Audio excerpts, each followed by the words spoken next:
Halo, balik lagi sama saya. Nah, kali ini kita akan ngomongin yang terakhir dari course kali ini atau dari pembelajaran kita selama ini. Developing worst scenario. Yang kadang ini dilupakan oleh sebuah startup, yang kadang dilupakan ketika membuat proyeksi, yang kadang dilupakan ketika kita membuat sebuah rencana bisnis.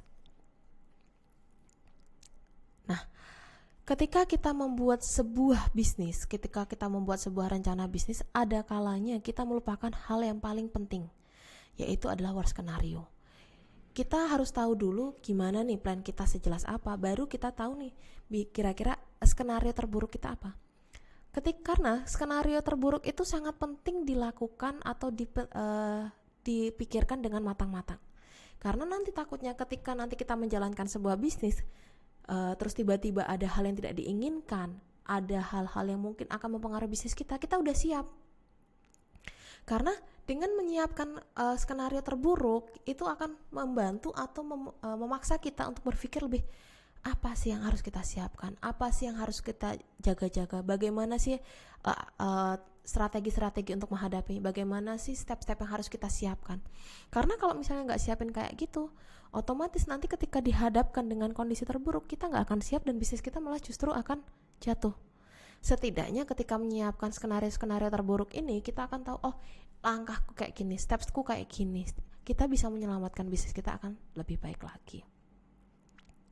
Nah, worst skenario ini akan menggambarkan bagaimana kondisi atau kemampuan dari seorang pebisnis, kemampuan bagaimana menyiapkan kalau misalnya aku gulung tikar, apa yang harus aku siapkan, bagaimana aku menghadapi investor, kasarnya gitu, bagaimana aku menyiapkan, bagaimana aku kayak siap-siap supaya nanti ternyata biaya-biaya yang aku keluarkan nggak semuanya hancur dan apapun itu.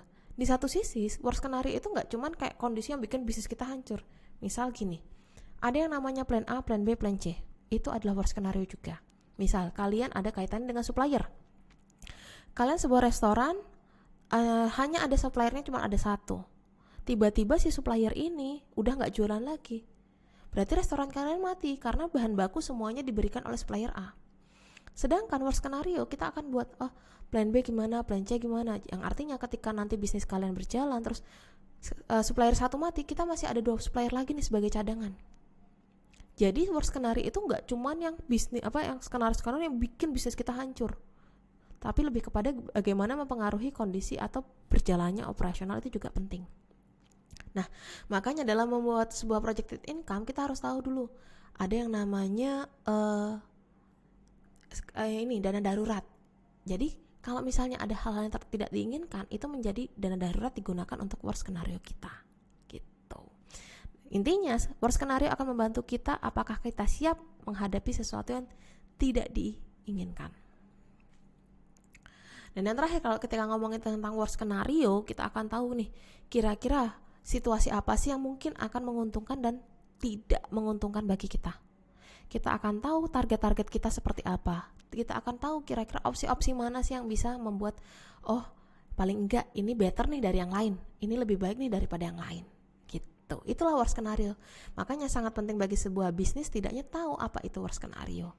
Yang mungkin nanti kedepannya kita akan membahas terkait dengan exit strategi. Nah, itu juga penting juga bagi sebuah bisnis. Gimana caranya kalau benar-benar udah gulung tikar, habis itu apa yang harus kusiapkan, strategi apa yang harus lakukan gitu. Oke, sampai di sini untuk pembelajaran kali ini. Terima kasih teman-teman sudah mengikuti course ini sampai selesai.